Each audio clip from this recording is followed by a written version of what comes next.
We've got our first broody hen of the season. She's called Puffin and she's a beautiful little Orpington. And Hugh's having to do all of the work because of this. And today we're going to show you what he's up to.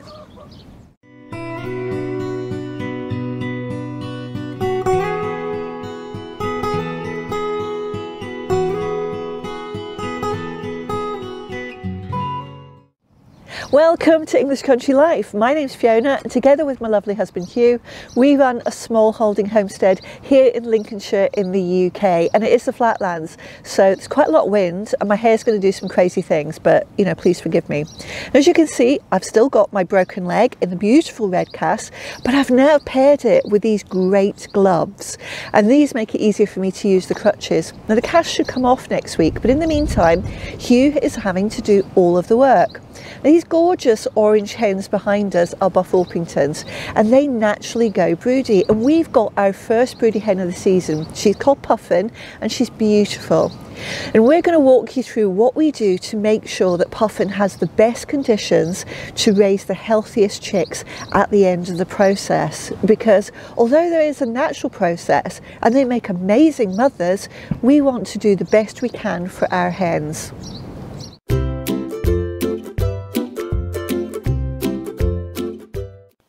Broodiness has actually been bred out in most breeds of chicken, but Puffin's an Orpington, and Orpingtons still love to brood. And she's decided to brood in our trailer coop, as we call it, in the dark nest box at the back, and it feels very safe to her. This is where she wants to raise her chicks, and she's making this amazing sound which we describe as eagle chicken. We love this noise. But this coop isn't really suitable. Lots of other hens like to lay their eggs here, but there's other reasons. So let me just take you through why this coop isn't the best.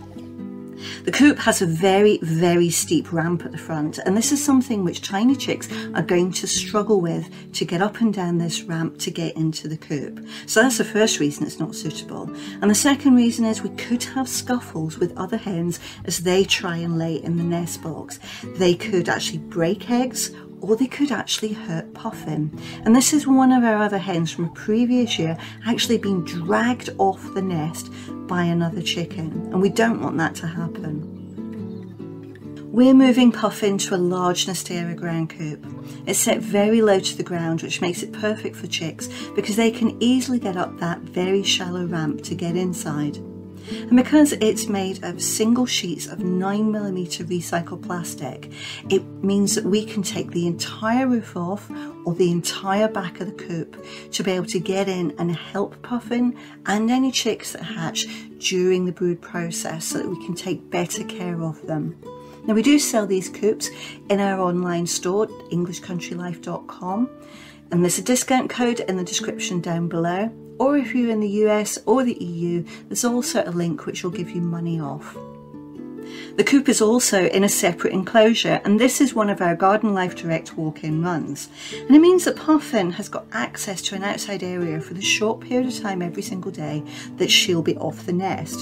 And you can see it solves the problem that we've got of other hens trying to get in to lay their eggs in Puffin's nest, because they're just staring at us from the outside. They can't get in. And if you do want one of these runs, because they are amazing, from time to time we do have a discount code, so check for that in the description below too.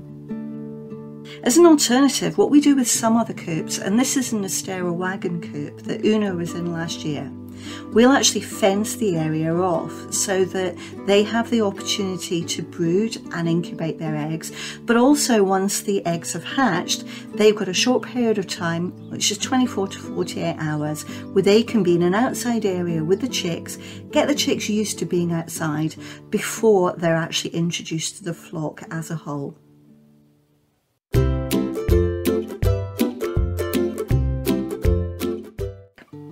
Once we've got Puffin in her big brood suite, she's naturally going to remain on the nest for around 23 hours a day, and then she'll leave to eat and drink as much as possible, so we place feeders and drinkers outside of the coop that Puffin can easily access.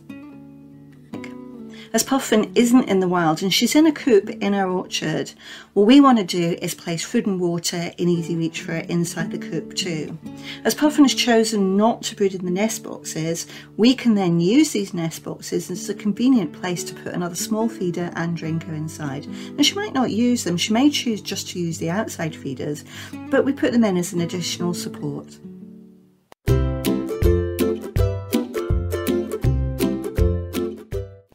We need to move Puffin into the new coop and there's no guarantee that she'll actually adopt it.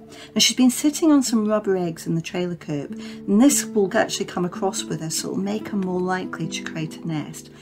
Chickens are creatures of habit, so we do our best for Puffin so that she sees the Nestera coop as her coop.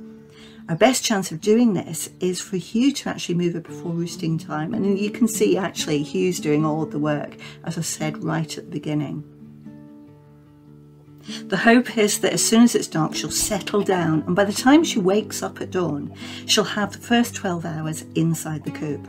We've actually popped a little ring stick-up camera inside so that we can watch whether she's settled on her rubber eggs overnight and to watch what she does the following day.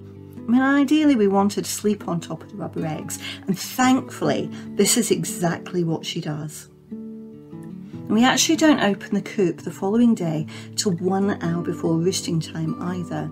She's going to sit on the nest for 23 hours a day naturally anyway, so if she is going to adopt the coop, we leave her in with the door shut, and then when we do open it, she'll go out and she'll eat and drink as much as possible and evacuate her bowels. And the test is going to be when she comes back into the coop. But we needn't have worried. Puffin goes straight to those eggs, sits on them, and she's adopted this coop as her own.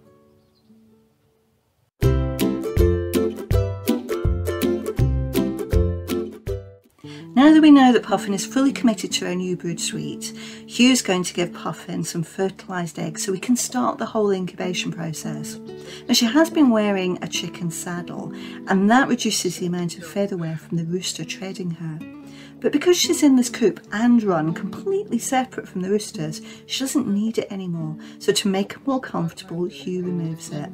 And you'll be surprised how easy it is to give Puffin her new eggs.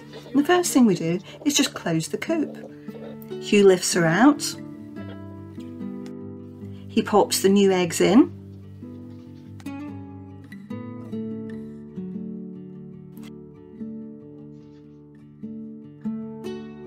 And he lets Puffin back into the coop. And the good news is that she heads straight for those eggs and settles down. I love this little sugary motion that she does as she makes sure that the eggs are as close to her skin as possible.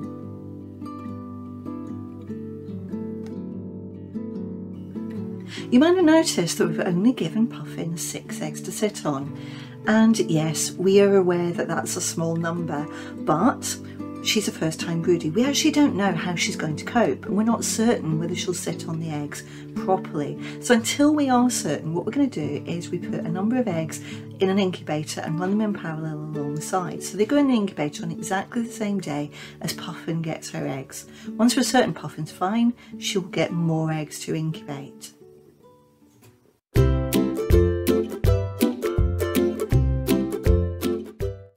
The final thing we want to tell you about is how we safeguard the health of our broody hens, because Puffin's health is really, really important to us, and Hugh is going to be doing all of the heavy lifting with this again.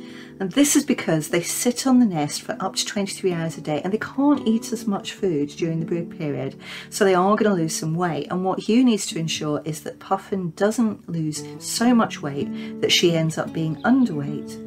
So when he moved her to a new coop, what he did was he checked her breast muscles and keel bone. In a normal weight hen, the muscles should be convex, so he should also be able to feel the keel bone without it being prominent. And this gives him a reference point to start from. And what he's going to do as she broods is keep checking Puffin every few days, and if the muscles become concave and the keel bone becomes more prominent, he knows that he needs to intervene with additional food.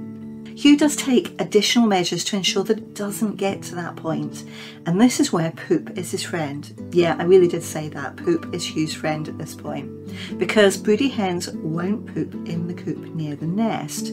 She'll actually only go outside to poop in the 1 hour per day that she's not on the nest.